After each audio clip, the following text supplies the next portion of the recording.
Hello. तो आप लोगों तक मेरा आवाज़ जो है वो शायद अच्छी तरीक़े से पहुंच रहा होगा।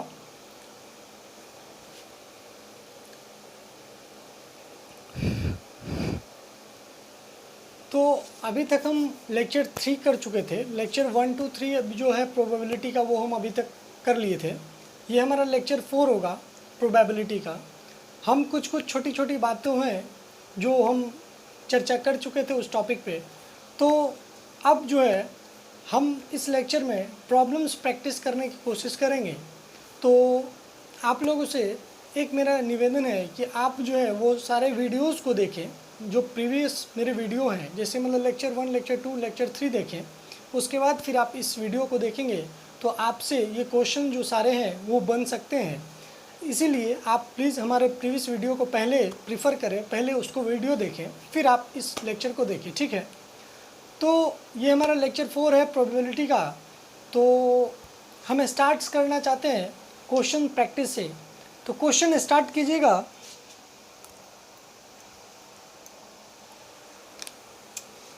क्वेश्चन लिखिएगा एक।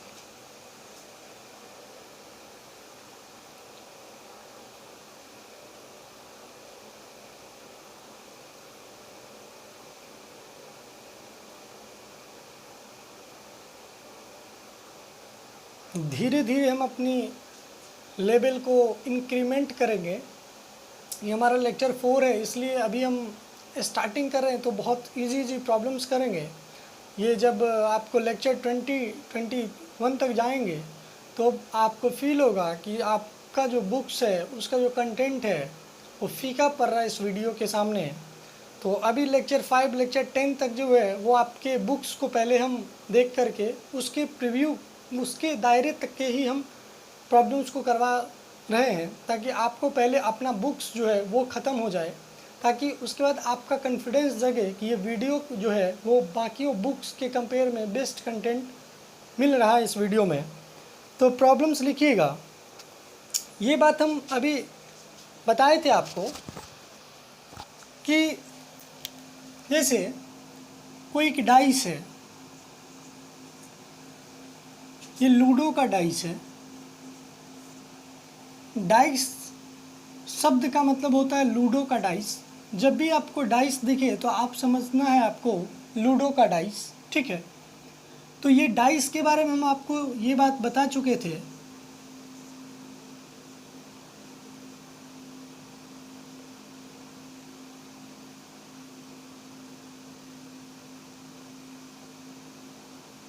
और हम इस पे 6 डाल देते हैं, ठीक है। मतलब लूडो के डाइस में 6 फेस होते हैं। नंबर 1 2 3 4 5 6 तक होते हैं, ठीक है। तो हमेशा जो भी पॉसिबल आउटकम है उसको हम एक कर्ली ब्रैकेट में लिखते हैं, ठीक है। तो हमारा प्रीवियस वीडियो में हम ये बात का जिक्र कर रहे थे कि जैसे ये हाउस है,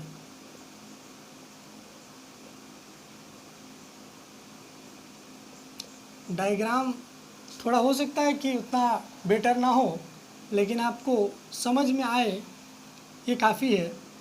तो मान के चलिए क्या है, हमारा हाउस है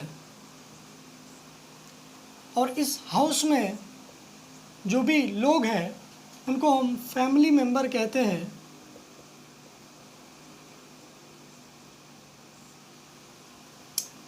अब इस हाउस शब्द को हम रिप्लेस किए थे कल, क्या चीज़ से रिप्लेस किए थे?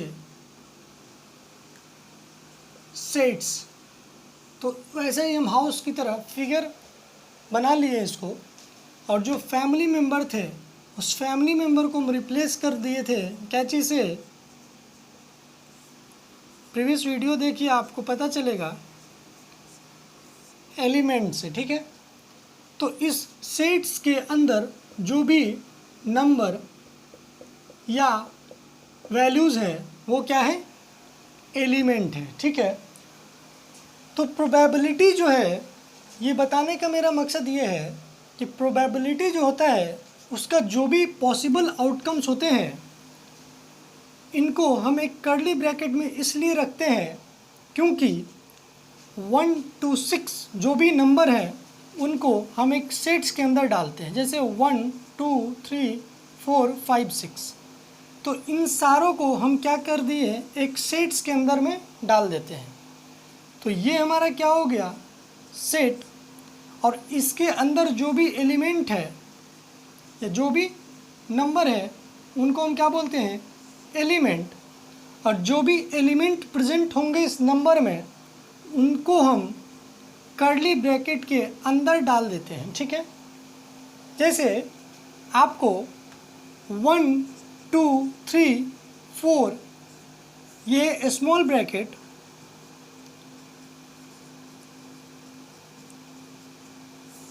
और ये आपका कर्ली ब्रैकेट के अंदर, इस दोनों में अंतर है।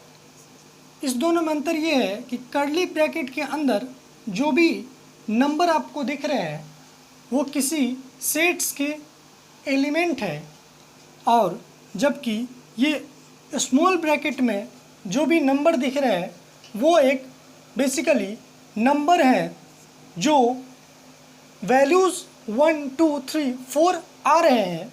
और चूँकि इसको मैथमेटिक्स में ओपन ब्रैकेट भी कहा जाता है, तो ओपन ब्रैकेट के वजह से इसका मतलब ये होता है कि 1 को भी एक्सेप्ट नहीं होगा, 4 भी एक्सेप्ट नहीं होगा।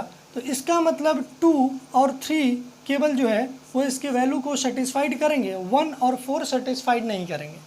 तो इसका अलग बात है, इसका अलग बात है। इसीलिए आप ये मिस्टेक ना करें कि कर्ली ब्रैकेट की जगह आप स्मॉल ब्रैकेट लिख लें। जैसे आप अगर इसी चीज़ को 1 2 3 4 बिग ब्रैकेट के अंदर अगर फिर डालते हैं तो फिर इसका जो है वो थर्ड कंसेप्ट आएगा, ये दूसरा बात है। इसका मतलब है कि 1 2 3 4 अगर इस बिग ब्रैकेट के अंदर है तो ये बिग ब्रैकेट का मतलब जो है इसको हम क्लोज इंटरवल कहते हैं। और क्लोज इंटरवल का मतलब होता है कि ये 1 2 3 4 सारे वैल्यू एक्सेप्ट करेंगे विदाउट रिजेक्टिंग 1 and 4। तो ये इस दोनों का जो कंसेप्ट है वो आपको बेसिकली जब आप इन इक्वालिटीज़ के प्रॉब्लम्स या फंक्शंस के डोमेन रेंज के प्रॉब्लम्स करोगे तो आपको इस चीज़ का डिटेल और ज़्यादा एक्सप्लेनेशन आपके टीचर्स देंगे। तो अभी आपको इस बारे में ज़्यादा नहीं सोच के आपको इसके बारे में ज़्यादा सोचना है। और दूसरी बात, कभी भी जो भी आउटकम्स होंगे उनको आप एक कर्ली ब्रैकेट में लिखने का कोशिश करें, तब आपका ये कंसेप्ट सही होगा। तो ये मेरा एलिमेंट्स और सेट समझाने का बस इतना बेसिक सा मतलब था कि ये जो भी, जैसे एक कॉइन है तो कॉइन में क्या होता है, आइदर हेड होंगे और आइदर टेल होंगे। तो हम कह सकते हैं कि 1 coin is equal to curly bracket में हेड कॉमा टेल। इसका मतलब हुआ कि एक कॉइन जो है वो क्या एक सेट है जिसमें एलिमेंट के फॉर्म में हेड और टेल है। इसका मतलब क्या हुआ, इसको हम ऐसे लिखेंगे 1 डाइस इक्वल टू, मतलब हुआ कि एक डाइस जो है वो एक सेट है जिसके अंदर में ये सारे एलिमेंट्स प्रेजेंट है 1 2 3 4 5 6। ठीक है, तो आप इस चीज़ को समझ लें कि कर्ली ब्रैकेट के अंदर में इस चीज़ को लिखा जाता है। ठीक है, इसीलिए कर्ली ब्रैकेट का यूज़ हम यहाँ करते हैं। ठीक है, तो अब जैसे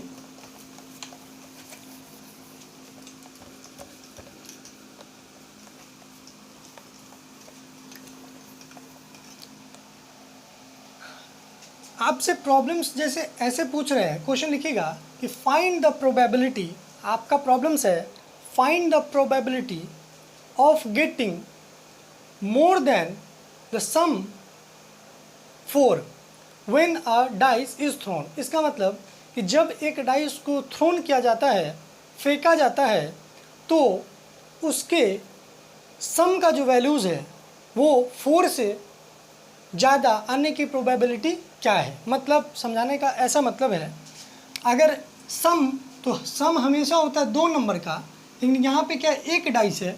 तो ये क्वेश्चंस लैंग्वेज हो सकता है कि आपको समझ में नहीं आया हो, एक क्वेश्चन ये कह रहा है कि मान के चलिए कि एक डाइस को जब थ्रोन किया गया, ठीक है, तो आपको प्रोबेबिलिटी निकालना है जब मोर देन 4 हो, मोर देन 4 आउटकम आए। तो इस चीज़ को आप कैसे सोच पाएंगे? जैसे प्रोबेबिलिटी मोर देन 4 है, तो आप जानते हैं कि किसी भी डाइस में 1 to 6 तक नंबर होते हैं, तो 6 तक में मोर देन 4 में कौन कौन सा आएगा? 5 and 6। केवल 2 ऐसे पॉसिबल वैल्यू हैं जो इस कंडीशन को सेटिस्फाइड कर रहा है, दैट इज़ 5 and 6। तो हम कह सकते हैं कि नीचे में हमेशा, आपको प्रीवियस वीडियो में भी हम बता चुके हैं कि क्या होता है, नीचे में हम क्या लिखते हैं? Total outcomes.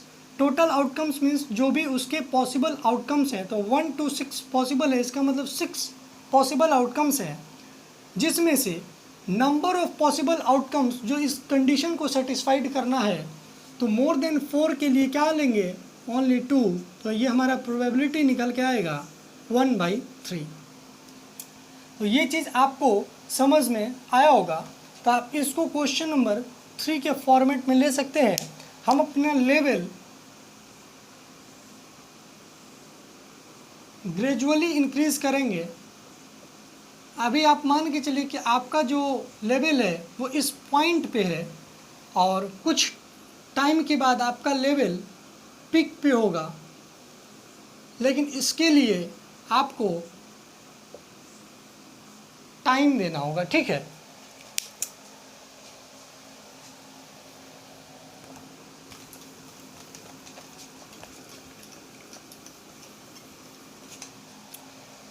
एक प्रॉब्लम्स लिखिएगा।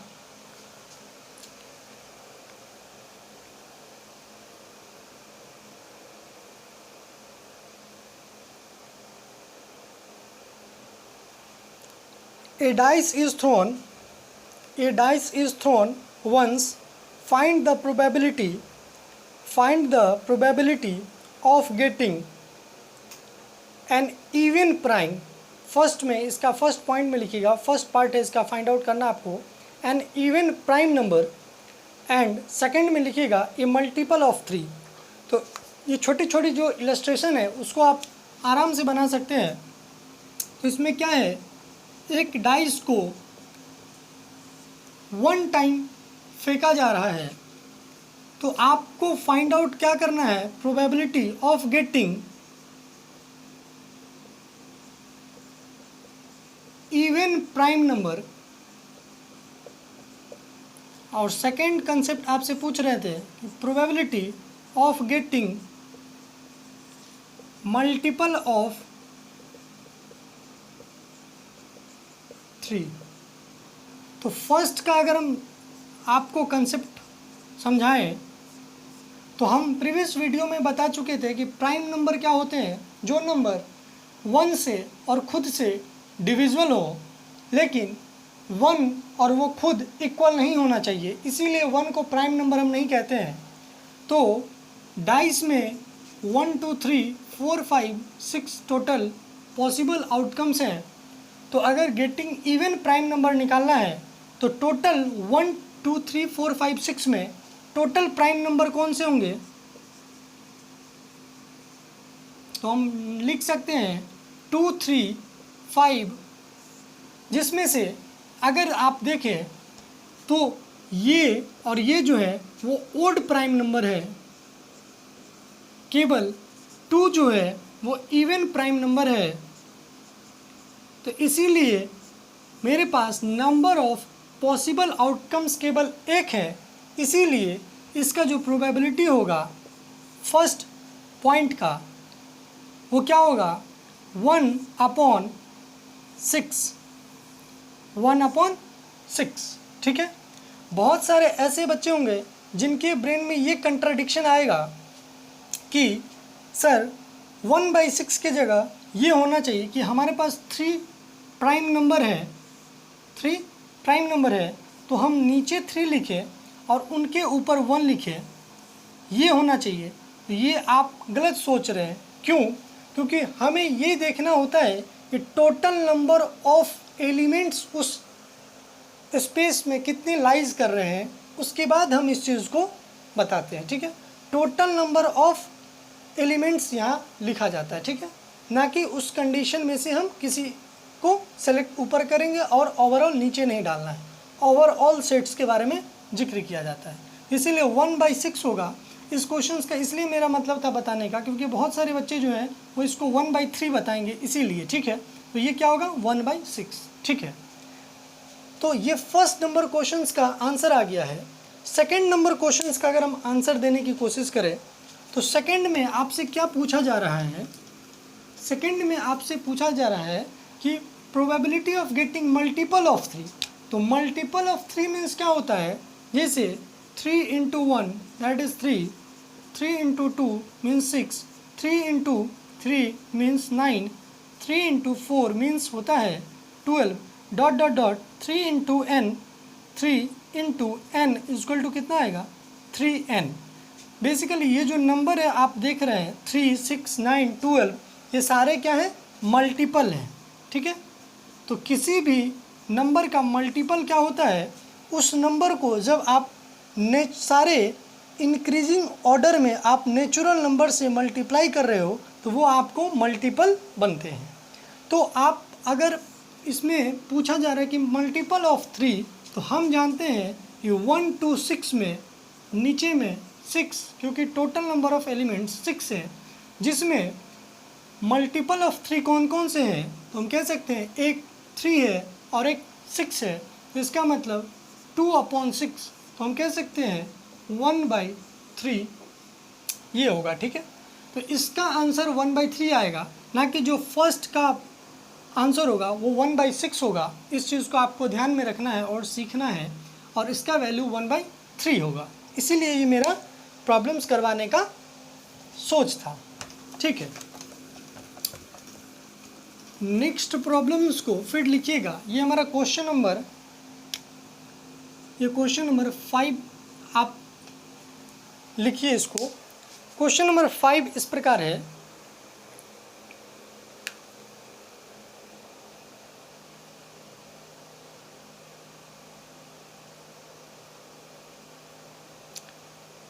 two coins are tossed simultaneously. What is the probability of getting at most one head? आपसे क्वेश्चंस पूछ रहे हैं कि 2 coins are tossed simultaneously. What is the probability of getting at most one head? ठीक है, तो mathematics में 2 शब्द आते हैं, एक होता है एट मोस्ट और एक शब्द है एट लीस्ट। ठीक है, इसको ध्यान से देखिएगा।